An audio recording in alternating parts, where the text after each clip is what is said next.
Salut à toutes et à tous, alors encore une vidéo sur l'UFC 285, victoire de Jones contre Gane. Donc j'ai déjà fait une vidéo pour parler des salaires, mais là je vais parler du petit drama entre Francis Ngannou et John Jones. Alors je vais vous expliquer tout ce qui s'est passé. Ce qui se passe c'est quoi? C'est que bon, Gane a gagné. Ce qui se passe c'est que Jones a gagné contre Gane en 124 secondes.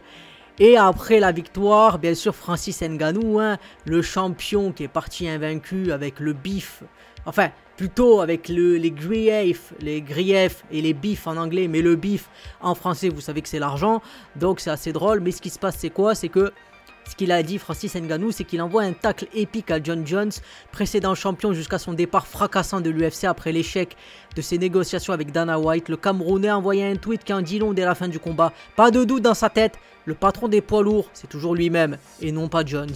Voici le message viral rapidement liké et retweeté des dizaines de millions de fois. Good boy, good John, good job, Johnny boy, sincerely, the heavyweight king. Bien joué petit Johnny, sincèrement, le roi des poids lourds. La punchline est acerbe, mais elle fait forcément presque regretter le départ du Predator qui a permis cette situation en quittant l'UFC. En marge du week-end, Dana White a indiqué qu'il souhaitait que Ngannou ne revienne jamais dans sa fédération. Tu ne reviens plus, je ne veux plus de toi, ça y est. Tu as voulu mettre le socialisme et ça, non, on ne met pas le socialisme ici. Allons, faut arrêter de rêver. Donc là, mais de nombreux fans espèrent que le natif de Battier ait des fourmis dans les jambes et décide de revenir se battre avec Jones. Voilà un tweet qui dit « Tu dois signer pour un seul combat pour l'affronter.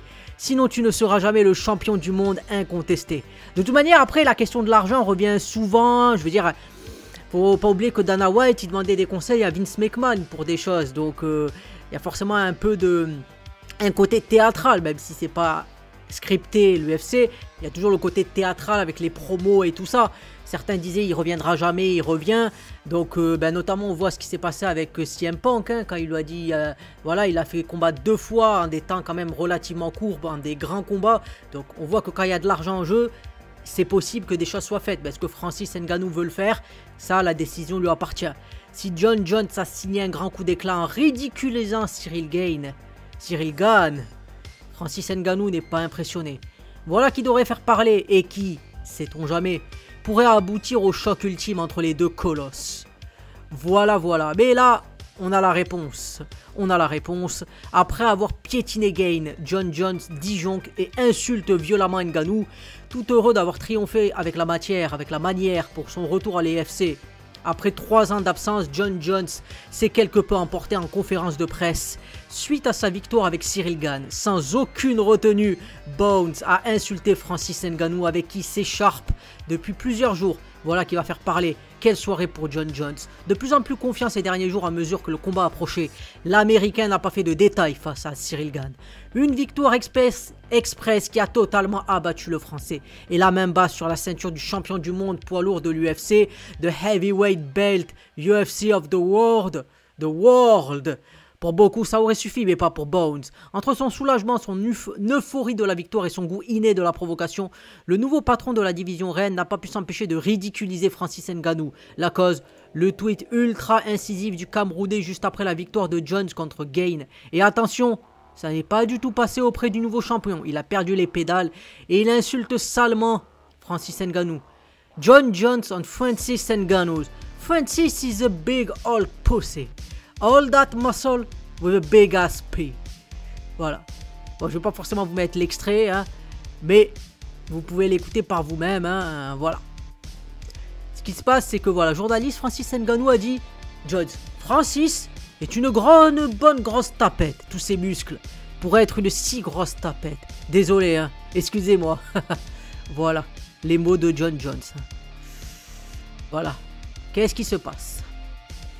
Nul doute que le natif de Battier va avoir des envies malsaines en entendant cet incroyable irrespect de la part de Jones, qui n'a pas manqué de faire s'esclaffer bon nombre de journalistes en salle de presse. Le problème, c'est que Ngannou a claqué la porte à l'UFC et que Dana White lui-même a confirmé qu'il ne voulait plus de lui. Dans ces conditions, le Camerounais semble se retrouver pris à son propre piège et ne sera pas en mesure de régler ses différends avec Bones dans l'octogone. Lui aussi présent devant les médias, Dana White a d'ailleurs clairement affirmé que Jones versus Ngannou n'aurait jamais lieu, car Francis ne veut pas combattre. L'expérience nous invite toutefois à la prudence, puisque rien n'est jamais impossible ou définitif dans le monde du MMA. Ngannou pourrait rapidement regretter son choix, et pour le bon chèque et pour les bonnes perspectives, nul doute que White et son ancien poulain pourraient se mettre autour de la table. Affaire à suivre donc. Sans aucun respect, John Jones a peut-être dépassé les bones, les bornes, en insultant publiquement et si violemment Francis Ngannou. Le beef, voilà c'est ce que j'avais dit au début, entre les deux hommes pourrait bien s'intensifier et donner lieu à une situation pour le moins intéressante.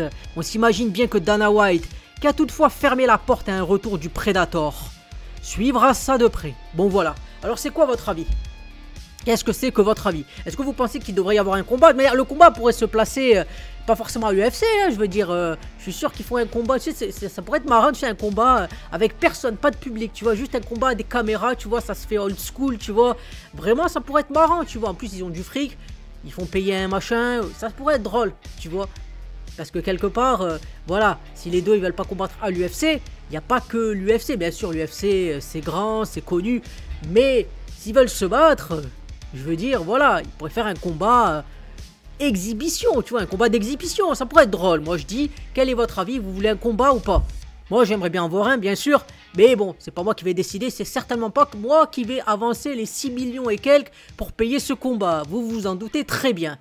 Donc c'est quoi votre avis, hein? Si vous avez aimé la vidéo, comme d'habitude, pensez à commenter, à liker et à vous abonner. Ça fait plaisir, ça aide à faire grandir la chaîne, ça me motive toujours plus. Et ça vous permet d'avoir de nouvelles informations sur tous les sujets qui m'intéressent. C'était Moedra, moi je vous dis salut. Et à plus pour une prochaine vidéo.